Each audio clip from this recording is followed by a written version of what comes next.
Classificação indicativa. Livre para todos os públicos.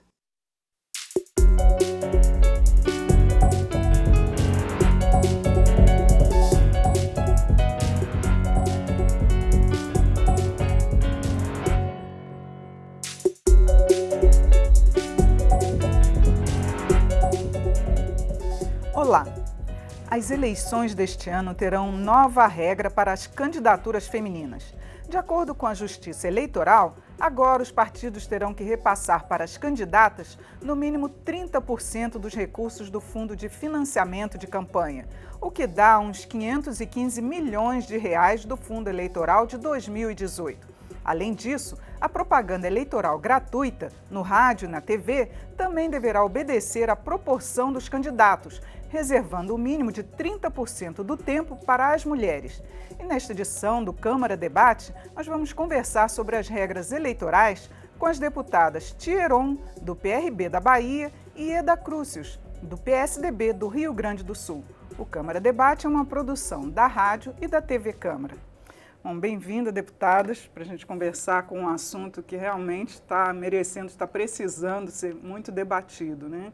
Vou começar com a deputada Eda Crucius, que é presidente do PSDB Mulher. Eu queria que a senhora comentasse para a gente essa decisão do TSE e qual vai ser o impacto no aumento de candidaturas femininas para essas eleições. Regina, bom dia, boa tarde, boa noite. A TV Câmara funciona o tempo todo, né? Deputada Tia Heron também, que prazer estarmos aqui conversando sobre um tema tão importante. Só para dar uma ideia, o PSDB Mulher nasceu há 20 anos, o partido há 30. O nosso partido completa em junho de 2018 30 anos e o PSDB Mulher 20 anos. Desde então, vou falar primeiro do PSDB Mulher para depois dizer do geral, porque essa é uma regra geral que não acreditavam que fosse possível de ser conquistada, porque é uma conquista, e até agora não sabem no que isso implica. Né?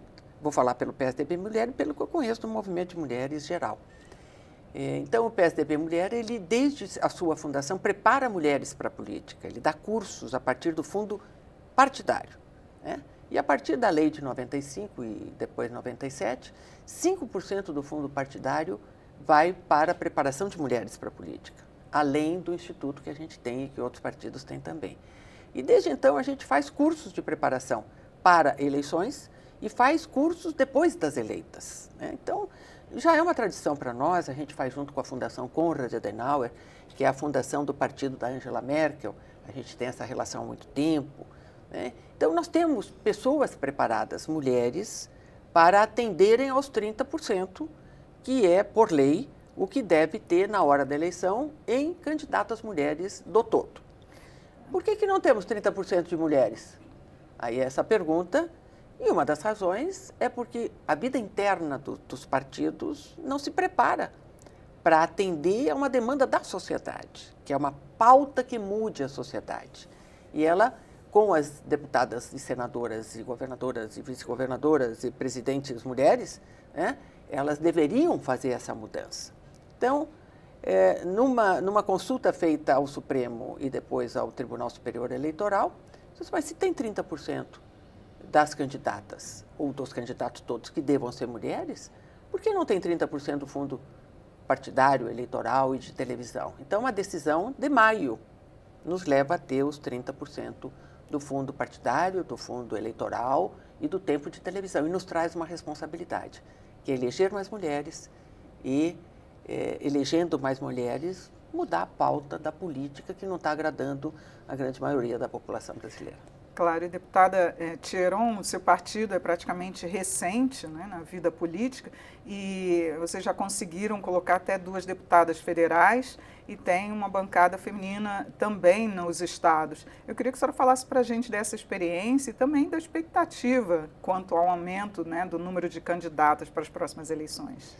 Regina, é muito importante, quero cumprimentar aí a colega, né, a sua atuação, sua competência, sua trajetória e luta que nos fez chegar até aqui. Tudo isso é fruto, né, de todo um esforço, na verdade, uma força-tarefa que se montou para essa conquista.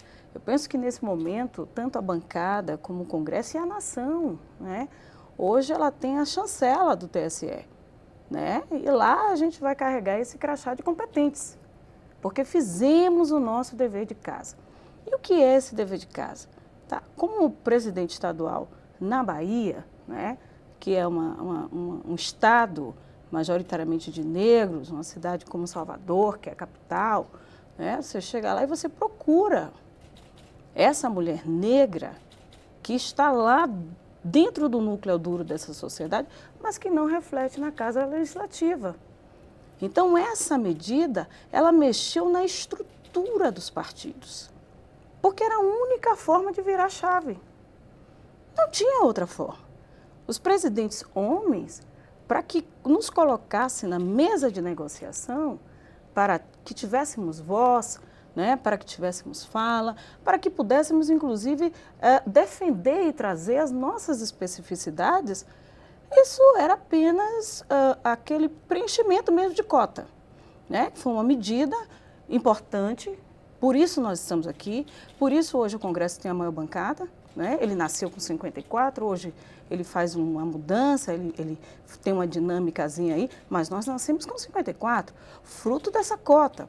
Tá, então essa medida agora do TSE, ela vem assegurar, né, para que essas mulheres tenham de fato um assento nessas casas legislativas. E isso só se faz com recurso. Um recurso que está lá, né, por isso que eu chamo de estrutura. Né? Como presidente estadual, a nossa grande dificuldade era fazer com que essas mulheres tivessem a equidade na destinação desses recursos. Sempre eram eles, não é? As chances reais deles estarem ganhando a eleição era para eles. E elas, ainda que estivessem motivadas, né, era o mínimo para receber. O protagonismo, inclusive, quando a deputada fala desse curso de formação, 5% no mínimo, né, e a gente começou até bem, isso não era uma realidade porque faltava fiscalização. Então, a medida recente do Tribunal Superior, e aí eu fico extremamente grata ao ministro Barroso, né, e vaidosa também, porque ele sendo um homem, ele levanta e empunha essa bandeira, ele faz com que essas mulheres, de fato, possam tomar posse daquilo que historicamente já se devia. Havia uma dívida. Agora, a senhora falou também em fiscalização. Sim. Eu queria que as senhoras comentassem, porque o próprio TSE já está descobrindo que alguns partidos estão tentando driblar, digamos assim, a regra. Eles estão querendo destinar recursos, por exemplo, para suplente de senadora, para vice-candidatas, né, no executivo. Então, de que forma que a bancada feminina vai poder acompanhar, fiscalizar e até denunciar essas formas de impedir que realmente hajam mulheres que participem da política? Olha, lá em 2016 houve muitos casos, o Ministério Público e os tribunais detetaram mulheres candidatas com 0 votos. Isso daí é uma candidata laranja, né? O partido que aceitou fazer isso lá no município está punido. Ou seja, quem teve candidata laranja, os vereadores fora, e vamos colocar outros partidos que não colocaram laranjas. É o que há de mais castiguento, numa linguagem que eu ouvi lá, popular. Mas isso é muito castiguento. Mas não, o castigo, a penalidade, ela tem que vir. E então, 2018, o que nós fizemos? Amparadas agora por essa solução, 70% para as outras candidaturas, 30% para as candidaturas de mulheres, nós temos uma lista. E esta lista tem critérios. É quem já portanto, passou por uma eleição, quem já foi, passou por uma eleição, quem está em postos e pode ser candidato, quem é líder, qual é o potencial de voto, fez o curso, não fez o curso. Então, nós do PSDB, nós temos já critérios que vão ajudar o tribunal a fiscalizar, porque nós queremos eleger mulheres e as não eleitas preparadas para a próxima eleição, porque passaram por uma eleição. Então, nós temos que ajudar o tribunal a fazer o seu papel, mas o papel é nosso. O papel, nessas eleições gerais, é dizer que as candidatas vão receber na sua conta o apoio partidário, mas eu não acho diminutivo não ser suplente de senador. Eu não acho diminutivo ser vice-governadora, né? Então, até isto na política, às vezes, já vem com uma conotação negativa. Não, Eu quero que o maior número possível de mulheres faça política. E se fizer política como vice-governadora, isso é extremamente importante, honroso. Se for suplente de senador, extremamente. Se for senadora, melhor ainda, né? Eu não vou diminuir o seu suplente homem, né? Então, não é por aí o caminho no nosso modo de entender. Então, esse fundo eleitoral, ele deve promover candidaturas de mulheres, mas não vamos qualificar que ser vice, né? Aliás, vários vices já foram presidente da República, né? Então, não vamos diminuir, pelo contrário, é a candidata que vai utilizar esse apoio partidário dentro de uma linha de conduta, dentro das suas bandeiras, né? E elas são femininas, mas eu quero fazer uma conotação aqui, femininas e trans. Nós temos já uma candidata trans lá em Alagoas. Bem lembrado, deputadas, agora a gente vai fazer um pequeno intervalo e volta já.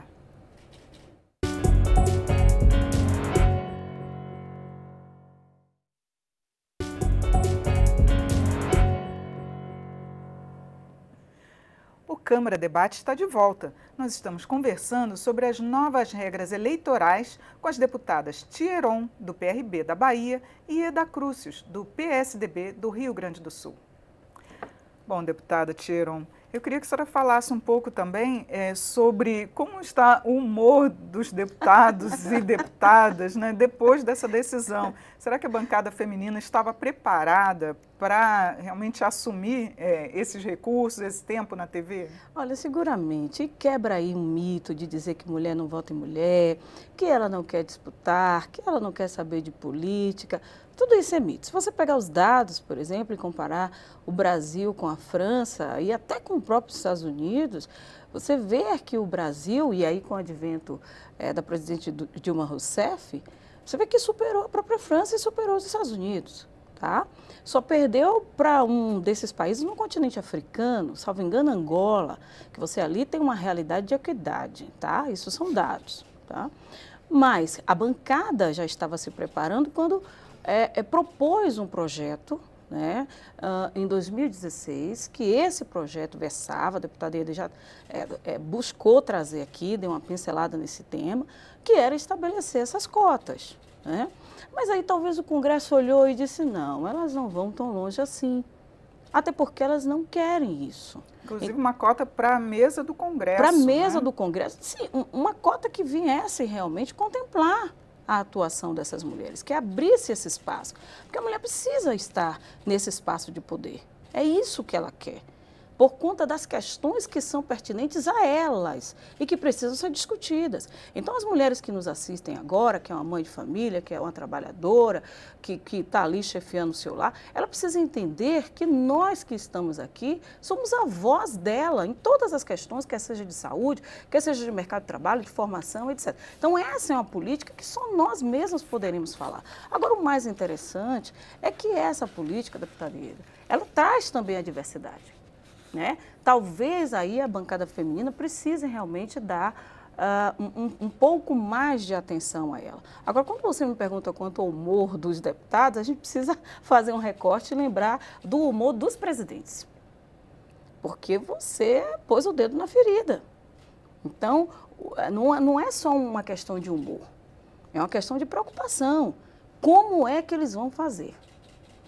E aí, como houve um excesso de presunção, permita aqui dizer, como houve também, talvez, subestimou muito, né, a atuação dessas mulheres, e aí eu preciso aqui fazer um registro até justo pela Corregedoria, pela Secretaria da Mulher, que atuou muito bem, eu destaco aí a própria Comissão da Mulher, destaco aí a deputada Soraya Santos no Rio de Janeiro, né, destaco aí a minha grande amiga Zenaide, também lá do Ceará. Enfim, foram mulheres que estavam ali na ponta da lança, né, trazendo essas questões.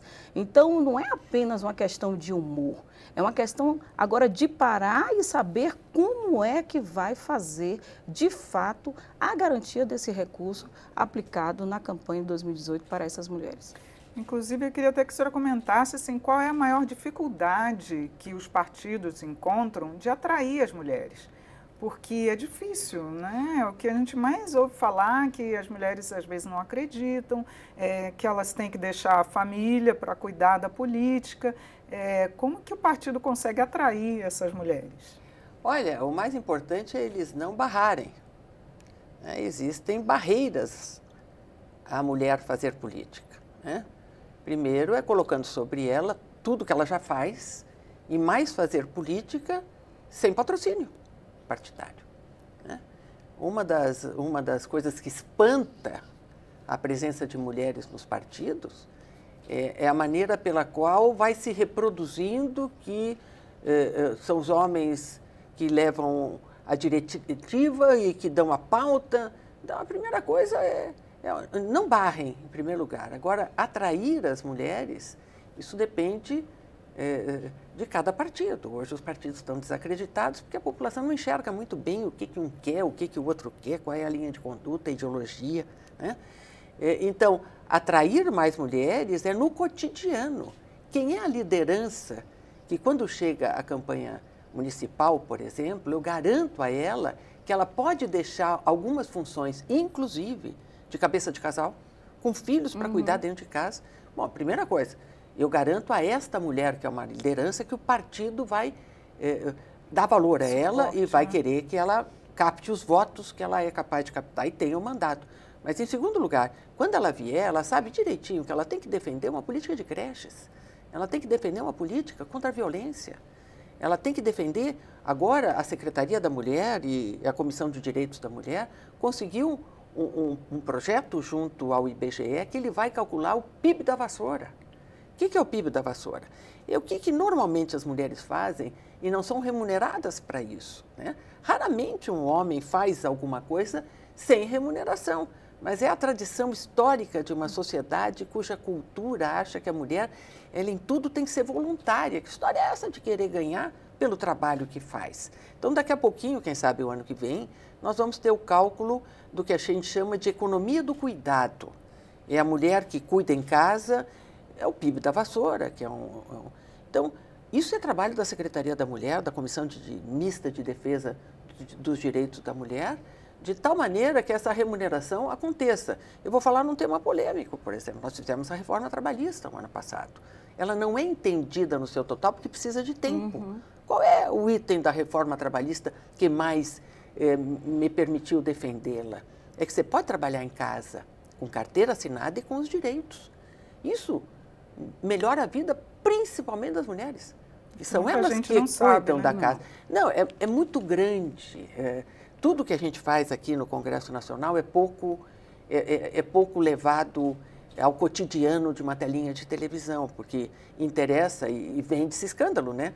Então, interessa mais o escândalo do dia e menos o que nós conquistamos. Por exemplo, em maio, nós aprovamos alguma coisa que bate pesadamente sobre a mulher, quando é mulher, pesadamente sobre a negra e pesadamente sobre crianças. Taxa de homicídio dos 15 aos 25, é impressionante que morre de jovem, né?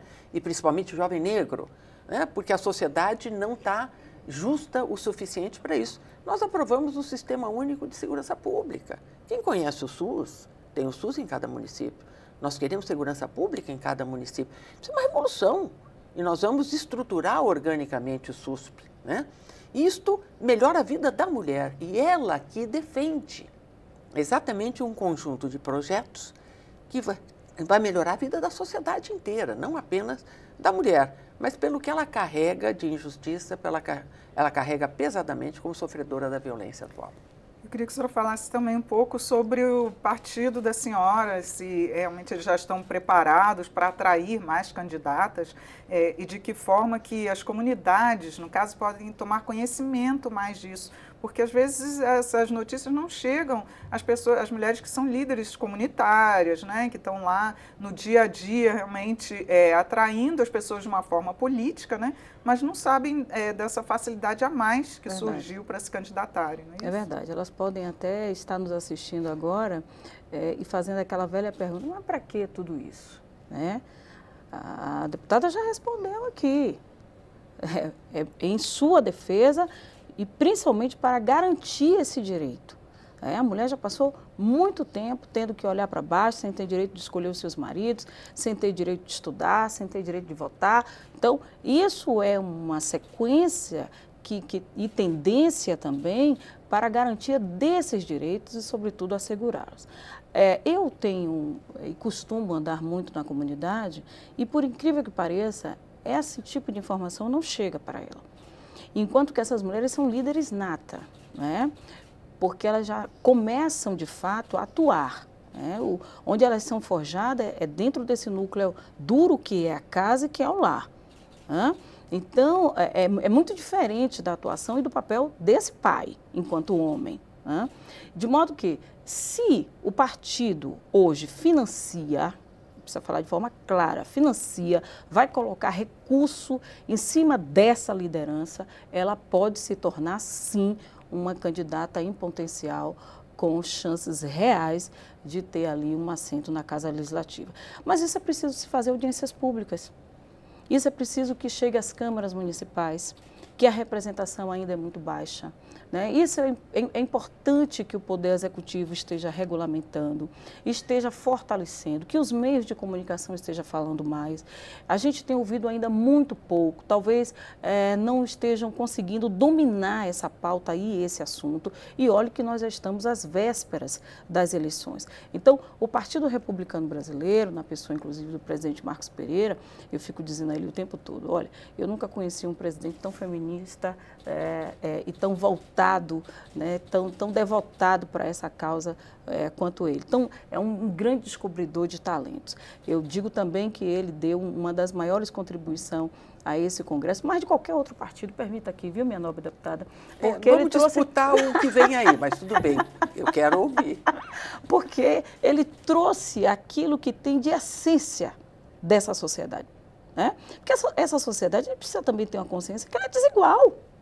Ela não é uma sociedade justa e igual, ela não é. E ele veio e buscou... negros, mulheres negras, então... Exato, e você não vê essa cor de disco aqui. Né? Que bom que você está aqui, Regina. Se você for olhar, quantas são como você com essa melanina? Não há. Se procurar nos outros partidos e partidões, até aqueles que se acham dono dessa bandeira da mulher e da minoria, etc., você não vai ver. Então, quem deu a maior contribuição, como se uma não bastasse, ele trouxe duas, foi o presidente Marcos Pereira do Partido Republicano Brasileiro. Eu tenho muito orgulho de dizer isso. E a senhora, eu queria também que a senhora comentasse, porque alguns partidos estão falando até em tentar assustar a decisão do TSE. A senhora acha que tem condições disso? Ou o que pode ser feito para evitar que isso ocorra? Até pensaram, né? E corre, né? Se há alguma coisa que é transparente, é o que os partidos e os parlamentares estão fazendo dentro do Congresso Nacional. Nada se esconde, né? Então, eles aventaram a possibilidade de entrar com uma ação direta de inconstitucionalidade por alguma razão. E eles próprios tentaram fazer um decreto aqui na presidência da Câmara e perceberam, não mexam mais nisso. Pelo contrário, aproveitem que isto é mudar o conceito que a população tem da política e dos políticos. Né? Porque o que acontece? Quando você quer uma sociedade menos injusta, menos desigual, mais sustentável, que está em plena crise, o desemprego bate sobre o jovem e sobre a mulher, né? O que você quer? Você quer mudar isso, né? E nós temos a responsabilidade de mudar. E eu quero, então, dizer que eu também me orgulho muito do presidente do meu partido, né? Porque o Geraldo Alckmin saltou na frente e, apesar dos homens do partido estarem um pouco chocados, né? Na nossa executiva de junho agora, no começo de junho, ele disse, olha, vamos aqui, estamos na executiva, tem uma regra do TSE que exige que até o dia 30 nós coloquemos como vai ser dividido o fundo eleitoral e quais os critérios de escolher os candidatos, então está em discussão 70-30. Acho que metade da plateia, como assim 70-30? Nem estavam acompanhando um fato dado e ele bancou. Então, ele foi o pioneiro dos partidos políticos ao separarem 70-30.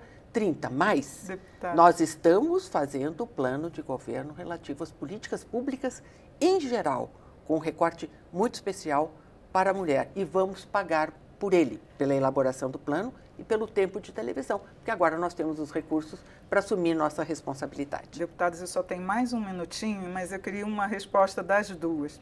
Qual a expectativa de se aumentar essa bancada feminina da Câmara e chegar pelo menos mais perto dos 30% também aqui no Legislativo Federal? Nós temos uma pauta de dobrar o número de eleitas este ano, PSDB Mulher. Pronto, e o PRB seguramente vai aí também conseguir fazer com que esse número se eleve. Essa é a grande proposta.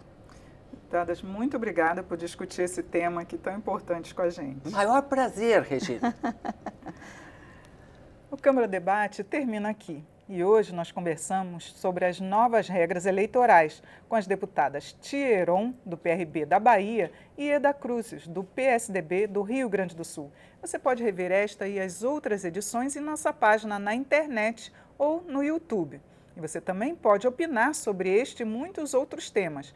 Entre no site edemocracia.câmara.leg.br e participe das discussões. Eu sou Regina Assunção e este é um programa da Rádio e da TV Câmara. Obrigada pela audiência. Até o próximo programa.